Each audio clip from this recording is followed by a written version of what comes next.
Hi, welcome to lucky vlogs. ఈరోజు మన recipe chicken ఎలా త్వరగా ప్రిపేర్ చేసుకోవాలో ఈజీగా చూద్దామండి. ఫస్ట్ ప్యాన్లో ఆయిల్ వేసుకొని పోపు వేసుకోవాలి. ఆనియన్, జీలకర్ర, కరివేపాకు వేసి పోపు మంచిగా ఫ్రై అయ్యాక కట్ చేసి పెట్టుకున్న టమోటోలు, పచ్చిమిర్చిని వేయాలి. పచ్చిమిర్చి, టమోటో కాస్త మగ్గాక సాల్ట్ వేసుకోవాలి. అది కొంచెం 2 మినిట్స్ వేగిన తర్వాత పసుపు, కారం వేయాలి. అది కూడా 2 మినిట్స్ మంచిగా వేగిన తర్వాత నేను పక్కన వెల్లుల్లి, అల్లం, కొత్తిమీర, ఆనియన్ మిక్స్ చేసి పెట్టుకున్నాను.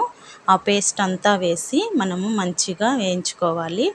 ఆయిల్ పైకి సపరేట్ అయ్యేటప్పుడు చికెన్ను అందులో వేసి మరొక 10 మినిట్స్ పాటు మూత ఉంచి లో ఫ్లేమ్లో పెట్టుకొని చికెన్ అంతా మంచిగా మగ్గించుకోవాలి.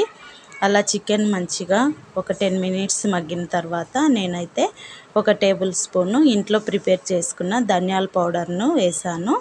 ధనియాల పౌడర్ను వేసి లాస్ట్లో కొత్తిమీర వేయాలి.